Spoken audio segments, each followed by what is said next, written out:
بسم الله الرحمن الرحيم. الحمد لأهله والصلاة لأهلها. أما بعد،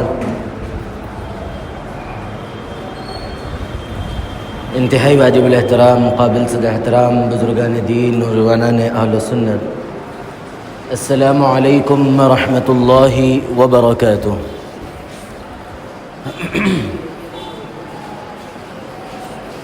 گزشتہ جمعہ حضرت حسین رضی اللہ عنہ کے خلفاء سے تعلقات کے سلسلے میں کچھ باتیں آئی تھی۔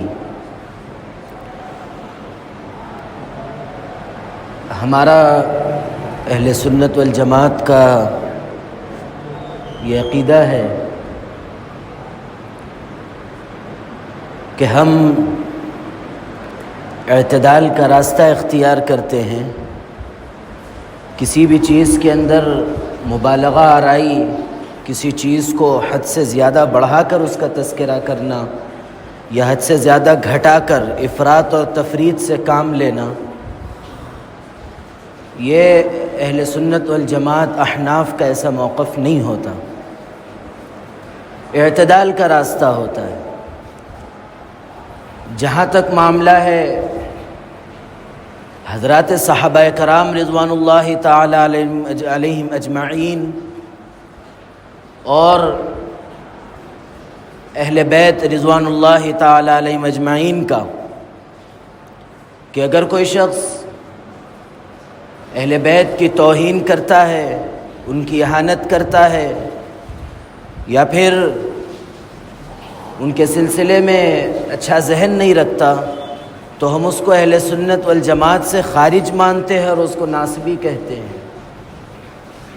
اور اسی طرح اگر کوئی حضرات صحابہ اکرام رضوان اللہ تعالی علیہم اجمعین پر انگلی اٹھاتا ہے اہل بیت کے آڑ میں، اور حضرات صحابہ کے سلسلے میں کچھ الٹی سیدھی باتیں کرتا ہے، تو ہم اس کو اہل سنت والجماعت سے خارج مانتے ہیں اور اس کو رافضی کہتے ہیں۔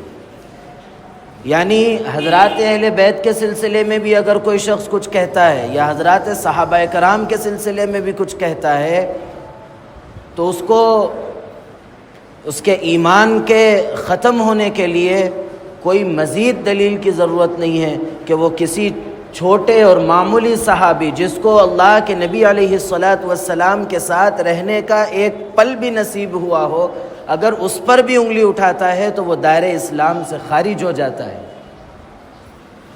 آپ ذرا دیکھیے، غالباً اس سے پہلے بھی یہ بات آئی تھی کہ حضرات صحابہ کرام رضوان اللہ تعالی علیہم اجمعین وہ عظیم لوگ ہیں کہ جن کا دفاع ابھی جناب نبی کریم علیہ الصلاۃ والسلام ابھی خاموش ہے، اس بارے میں بھی سوچ رہے ہیں۔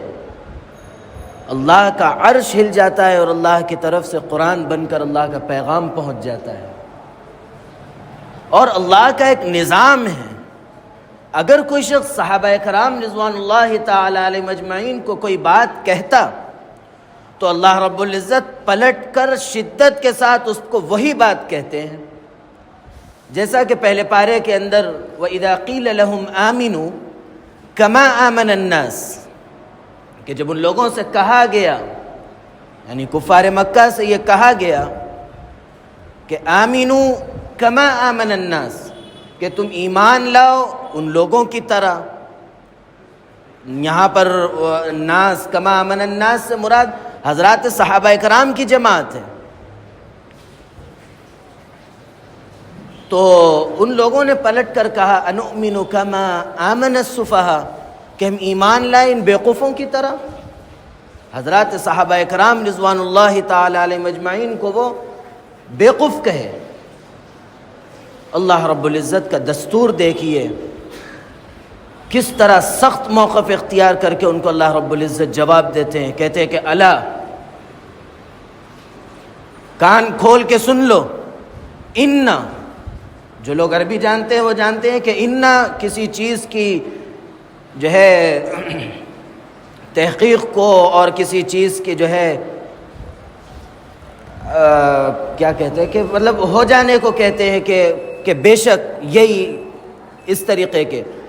دیکھیے اللہ تعالیٰ کیسا موقف اختیار کرتے ہیں کہ الا ان ہم، اور دو ہم لائے، صرف ایک ہم السفہاء کافی تھا لیکن دو ہم لائے، ہم السفہاء، کہ تحقیق یہی ہے، حقیقی بات یہی ہے. کان کھول کے سن لو کہ جو لوگ حضرات صحابہ کرام کو بیوقوف کہتے ہیں، ہم السفہاء وہی لوگ بیوقوف ہیں. یعنی اگر کوئی شخص حضرات صحابہ کرام رضوان اللہ تعالی علیہم اجمعین کے بارے میں اگر کوئی انگلی اٹھاتا ہے، اگر کوئی لفظ کہتا ہے، تو اس کو پلٹا کر اس کا وہی لفظ کہنا یہ اللہ کی سنت ہے. آپ جانتے ہیں کہ حضرات صحابہ کرام رضوان اللہ تعالی علیہم اجمعین کا اس امت پر کتنا احسان ہے. آپ صحابہ پر انگلی اٹھائیے، صاف صاف آپ اللہ کے نبی علیہ الصلاۃ والسلام پر انگلی اٹھا دیتے. اب آپ دیکھیے کہ ایک شخص کی اولاد ہے کہ جس نے اس کی تربیت کی ہے، جس نے اس کو پالا پوسا ہے، اگر کوئی شخص اس کی اولاد کو برا بھلا کہتا ہے کہ وہ دبے الفاظ میں اس کے والدین کو برا بھلا کہتا ہے کہ تم اس کی تربیت کیسے کی. یہ صحابہ اللہ کے نبی علیہ الصلاۃ والسلام کی تربیت یافتہ تھے. ان پر انگلی اٹھانا، دبے الفاظ میں نعوذ باللہ من ذالک جناب نبی کریم علیہ الصلاۃ والسلام پر انگلی اٹھانا ہے. اور اللہ رب العزت کی حضرات صحابہ کرام سے عجیب محبت تھی. رمضان المبارک کے روزے جو آج ہم رہتے ہیں، مغرب کا وقت ہوتا ہے، افطار کر لیتے ہیں اور فجر سے پہلے ہم سحر کر لیتے ہیں. لیکن جب روزے فرض کیے گئے تھے اس وقت صورتحال یہ تھی کہ آدمی مغرب کے وقت افطار کیا اور جیسا وہ عشاء اور تراویح وغیرہ سے فارغ ہوا فوراً اس کو سحر کر لینا پڑتا تھا. یعنی اس وقت جو روزے کا معمول تھا وہ تقریباً 22-23 گھنٹوں کا روزہ تھا. ایک صحابی ہے، انصاری صحابی، وہ تھکے ماندے سو گئے اور دوسرے دن اسی طریقے سے روزہ رکھا تو ان کی اس تکلیف کی وجہ سے اللہ تعالیٰ نے روزے کا دستور بدل دیا.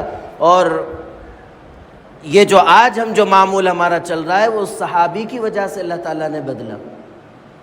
کتنی محبت تھی صحابہ سے. اور آگے بڑھیے کہ جیسا کہ گزشتہ دنوں بھی یہ تذکرہ آیا تھا، حضرت ابو بکر ہے، ان کے والد حق تھا سختی کا، حق تھا برا بھلا کہنے کا، ڈانٹنے کا، ڈپٹنے کا، مارنے کا حق تھا. حضرت ابو بکر کو کہا، اللہ کے نبی علیہ الصلاۃ والسلام کے پاس تشریف لائے.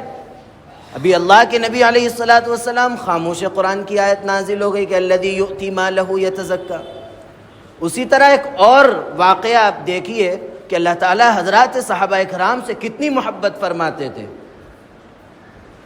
کچھ قبائل کے سردار اللہ کے نبی علیہ الصلاۃ والسلام کے پاس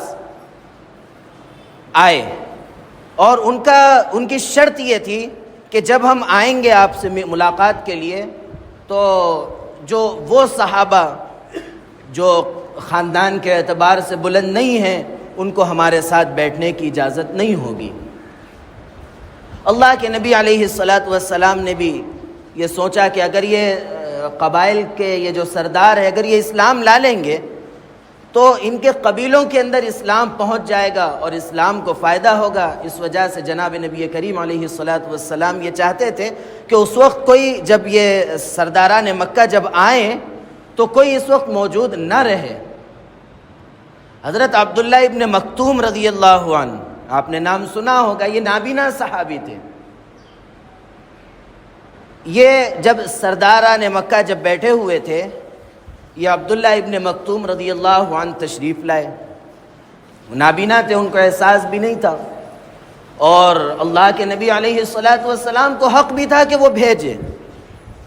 اگر آپ بھیج بھی دیتے تو کیا برائی تھی؟ اللہ کے نبی علیہ الصلاۃ والسلام کو حق تھا، وہ آپ کے ماننے والے تھے، آپ پر جان قربان کرنے والے لوگ تھے.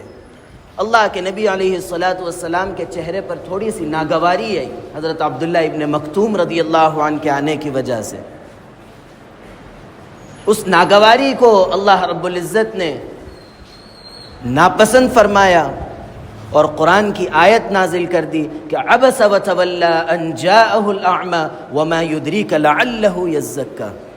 کہ آپ یہ سمجھتے ہیں کہ جو ہے یہ سرداران مکہ آپ کے پاس آئیں گے، آپ پر قربان ہوں گے، آپ کے دین کو لے کر آگے بڑھیں گے، تو آپ یاد رکھ لیجئے کہ لوگ کچھ کرنے والے نہیں ہیں جتنا یہ لوگ کرنے والے جو آپ کے پاس پہلے سے موجود ہیں۔ یعنی اللہ کے نبی علیہ السلام کو جہاں حق بھی ہے، حضرات صحابہ کرام کو کہنے کا برابر حق تھا، لیکن اللہ کے نبی علیہ السلام کی اس چھوٹی سی ناگواری کو بھی اللہ رب العزت نے ناپسند کیا اور حضرات صحابہ کرام کی فضیلت کے اندر آیت نازل فرما دی۔ تو یہ حضرات صحابہ کرام کی اللہ سے محبتیں تھیں۔ حضرت ام المومنین عائشہ رضی اللہ عنہ تھوڑا سا آرام میں دیری ہو گئی تو اللہ تعالیٰ نے صرف حضرت عائشہ رضی اللہ عنہ کی وجہ سے تیمم کی سہولت دے دی کہ فَإِن لَّمْ تَجِدُوا مَاءً فَتَيَمَّمُوا، کہ اگر آپ کے پاس پانی نہیں ہے تو آپ کو فکر کرنے کی ضرورت نہیں ہے، پریشان ہونے کی ضرورت نہیں ہے، آپ تیمم کر لیجئے۔ اور حضرت عائشہ صدیقہ رضی اللہ عنہ پر اسی طرح انگلی اٹھتی ہے تو تمام لوگ مختلف آرائیں دیتے ہیں، لیکن اللہ تعالیٰ قرآن کے اندر صفائی بیان کرتے ہیں کہ ھذا افک مبین، کہ یہ تو بہتان ہے ایسا، یعنی صحابہ کرام رضوان اللہ تعالی علیہ مجمعین پر اگر چھوٹی سی بھی انگلی اٹھتی ہے، اگر کوئی صحابہ کے بارے میں منہ بھی کھولتا ہے تو ابھی اللہ کے نبی علیہ السلام ابھی خاموش ہے اور قرآن کی آیت بن کر نازل ہو جاتی ہے، عرش ہلتا تھا اور آیت بن کے نازل ہو جاتی ہے۔ یہ حضرات صحابہ کرام اور اللہ رب العزت کے یہ گہرے تعلقات تھے، یہ اللہ کے منتخب بندے تھے جو اللہ کے نبی علیہ السلام کو اللہ نے دیے تھے۔ اگر کوئی شخص کسی بھی صحابی کے بارے میں چھوٹی بھی بات کہتا ہے تو یاد رکھیے کہ اس کا ایمان ختم ہو جاتا ہے۔ اگر کوئی کسی صحابی کے کسی موقف کو یہ کہتا ہے کہ یہ فلاں صحابی کی بدعت ہے یا فلاں صحابی کا ایسا معاملہ ہے ویسا معاملہ ہے، فلاں صحابی ایسا فلاں صحابی ویسے، تو یاد رکھیے وہ شخص اپنے ایمان کو کھو بیٹھتا ہے۔ اور جس طرح ہم ہیں، ہم صحابہ کرام رضوان اللہ تعالی علیہ مجمعین کو بھی ویسا نہیں مان سکتے۔ آپ یہ بات جانتے ہیں یا اگر نہیں جانتے تو جان لینا چاہیے کہ اگر کوئی شخص آج احد کے پہاڑ کے برابر بھی سونا خرچ کرتا ہے تو وہ ایک صحابی کے ایک مٹھی گیہوں کے خرچ کرنے کے برابر بھی نہیں پہنچ سکتا۔ یہ افضلیت اللہ کے نبی علیہ السلام کی صحبت کی وجہ سے ملی تھی۔ اس لیے ہم سب کی یہ ذمہ داری ہے کہ ہم سب حضرات صحابہ کرام رضوان اللہ تعالی علیہ مجمعین کی محبتوں کو دلوں میں بیٹھائے، ان کی عظمتوں کو دلوں میں بیٹھائے، اور ہم آنے والی نسلوں کو صحابہ کرام رضوان اللہ تعالی علیہ مجمعین کی محبت سے سرشار کرے۔ اور آخر میں یہ بات یاد رکھیے کہ اگر کوئی شخص حضرات صحابہ کرام رضوان اللہ تعالی علیہ مجمعین کا دفاع کرتا ہے تو وہ گویا اللہ کے نبی علیہ السلام کا دفاع کرتا ہے۔ اگر کوئی صحابہ کرام کو برا بھلا کہتا ہے تو گویا وہ اللہ کے نبی علیہ السلام کو برا بھلا کہتا ہے۔ آپ خود دیکھیے کہ اللہ کے نبی علیہ السلام کی حدیث بھی ہے جو خطبے میں کبھی کبھی آتی ہے کہ اللہ فی اصحابی لا تتخذوهم من بعد غرضا من احبهم فبحبی احبهم ومن ابغضهم فببغضی ابغضهم، کہ جو شخص حضرات صحابہ کرام سے محبت کرتا ہے گویا وہ مجھ سے محبت کرتا ہے، جو مجھ سے محبت کرتا ہے وہ اللہ سے محبت کرتا ہے۔ اگر کوئی شخص صحابہ کرام سے بغض رکھتا ہے، صحابہ سے دل خراب رکھتا ہے تو گویا وہ مجھ سے دل خراب رکھتا ہے، اور جو مجھ سے دل خراب رکھتا ہے گویا وہ اللہ سے دل خراب رکھتا ہے۔ یہ اللہ رب العزت کے احکامات اور جناب نبی کریم علیہ السلام کی تعلیمات کی روشنی میں آپ سمجھیے کہ کتنا بلند مقام ہے حضرات صحابہ کا۔ اس عظمت کو دل میں بیٹھائیے، آنے والی نسلوں کو بتائیے کہ ہر صحابی چاہے وہ اللہ کے نبی علیہ السلام کی صحبت میں ایک پل ہی کیوں نہ رہے ہوں، ان کا مرتبہ آج کے دور کے قطب ابدال اور ولیوں سے بڑھ کر ان کا مرتبہ ہے۔ اللہ رب العزت ہم سب کو صحابہ کرام رضوان اللہ تعالی علیہ مجمعین کی محبت نصیب فرمائے، ہم سب کو صحابہ کی سیرتوں کو پڑھ کر آنے والی نسلوں میں پہنچانے کی توفیق میسر فرمائے۔ اللہ رب العزت میرے کہنے اور آپ کے سننے کو قبول فرمائے۔ اللہ رب العزت کہنے سننے لکھنے پڑھنے سے زیادہ عمل کی توفیق عطا فرمائے، عمل کی باتوں پر عمل کرنے، بچنے کی باتوں سے بچنے اور عقیدے کی باتوں پر عقیدہ رکھنے کی توفیق عطا فرمائے۔ آمین وآخر دعوانا ان الحمد للہ رب العالمین۔